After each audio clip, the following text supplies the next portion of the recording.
নমস্কার বন্ধুরা, সকলকে আমার চ্যানেলে স্বাগত। আমরা মোটামুটি সকলেই জানি রাজ্য সরকারি কর্মচারীদের ডিএ বিষয়টি এই মুহূর্তে সুপ্রিম কোর্টে বিচারাধীন অবস্থায় রয়েছে, কারণ রাজ্য সরকারের তরফ থেকে গত 2022 সালে ডিএ বিষয়টি নিয়ে সুপ্রিম কোর্টে একটি স্পেশাল লিভ পিটিশন বা এসএলপি দায়ের করা হয়েছিল।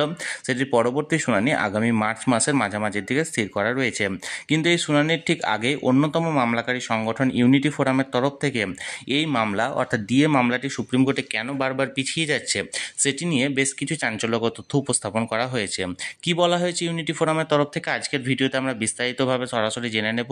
তার আগে বলি, ভিডিওটি ডিএ সংক্রান্ত অত্যন্ত গুরুত্বপূর্ণ, তাই প্রথম থেকে শেষ পর্যন্ত অবশ্যই ধৈর্য সহকারে দেখবেন এবং ভালো লেগে থাকলে অবশ্যই একটি লাইক করবেন এবং সকলের সঙ্গে শেয়ার করবেন।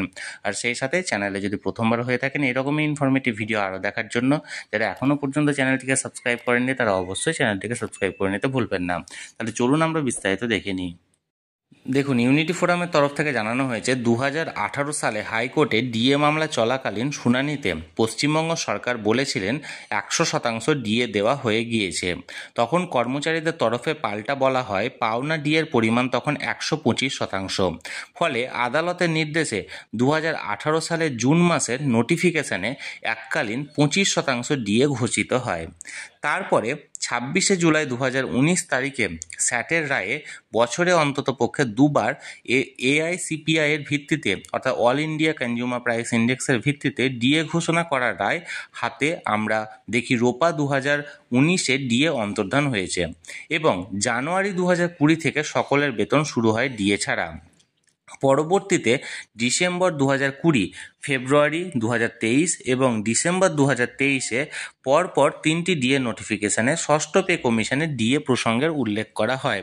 এখানে বলে রাখি, পে কমিশনের রিপোর্ট গ্রহণে রাজ্যের সরকার আইনত বাধ্য না, কিন্তু পে কমিশনের রিপোর্ট গৃহীত হলে তা প্রকাশে বাধা কিসের? অথচ ষষ্ঠ পে কমিশনের সুপারিশের রিপোর্ট আজও জনপরিসরে নেই, অর্থাৎ সকলের সামনে নিয়ে আসা হয়নি। এর ভিত্তিতে ডিএ মামলাকারী দেবপ্রসাদ হালদার অক্টোবর 2022-এ আরটিআই করে ষষ্ঠ পে কমিশনের রিপোর্ট হাতে পেতে চান।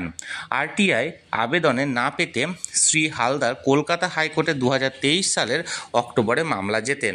8ই নভেম্বর 2023 তারিখে রাজ্য তথ্য কমিশনার শুনানিতে 15 দিনের মধ্যে ওই তথ্যটি সরবরাহের আদেশ করলেও অর্থ দপ্তরের এসপিআই ও লিখিতভাবে জানিয়েছেন তথ্যটি জনপরিসরে নেই।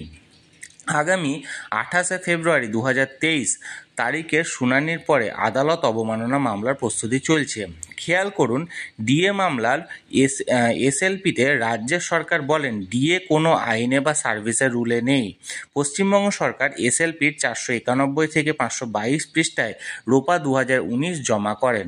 দেবপ্রসাদ হালদার কাউন্টার এফিডেভিটে দিল্লির বঙ্গভবনে কর্মরত এই রাজ্যের কর্মীদের জানুয়ারি 2020 থেকে বেতনের আরটিআই লব্ধ তথ্য জমা করেন, যার মধ্যে কেন্দ্রীয় হারে ডিএ, বাড়ি ভাড়া ভাতা এবং যাতায়াত ভাতাও আছে।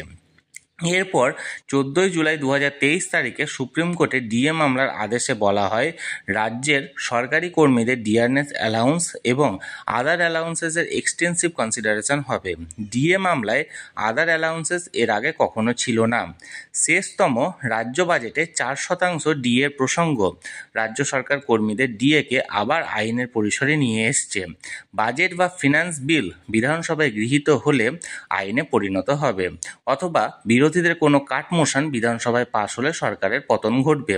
অর্থাৎ বন্ধুরা, এখানে আরটিআই অর্থাৎ যেটা তথ্য জানার অধিকার, এই আইনের মোতাবেক যে ষষ্ঠ পে কমিশনের রিপোর্টটি জমা করা হয়েছিল সেই রিপোর্টটি এখনও পর্যন্ত জনসমক্ষে আসেনি এবং সেই নিয়ে ইউনিটি ফোরামের তরফ থেকে দেবপ্রসাদ হালদার বাবু এটি একটা আরটিআই করেছিলেন এবং বলেছিলেন যে ষষ্ঠ পে কমিশনের রিপোর্টটি সর্বসমক্ষে আনতে হবে এবং এরই ভিত্তিতে এখনও পর্যন্ত যেহেতু এই তথ্যটি দেবপ্রসাদ হালদারকে বা সেই সংক্রান্ত জনসমক্ষে নিয়ে আসা হয়নি, তাই এর ভিত্তিতে এই তথ্যটি যেন জনসমক্ষে সরাসরি নিয়ে আসা হয় বা যত তাড়াতাড়ি সম্ভব নিয়ে আসা হয়, সেটার ভিত্তিতে ইউনিটি ফোরামের তরফ থেকে এই চেষ্টা চালিয়ে যাওয়া হচ্ছে। এটি নিঃসন্দেহে একটি ভালো উদ্যোগ, তার কারণ হচ্ছে যদি ষষ্ঠ পে কমিশনের রিপোর্টটি জনসমক্ষে আসে তাহলে সেখানে যেটা ডিএর প্রসঙ্গটি সেটি সরাসরি উল্লেখ করা আছে কি নেই সেটি সকলেই দেখতে পাবে।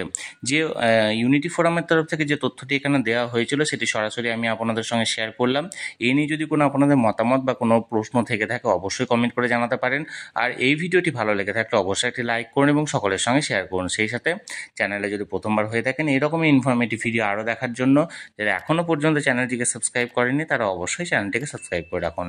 ধন্যবাদ, দেখা হচ্ছে পরের ভিডিওতে।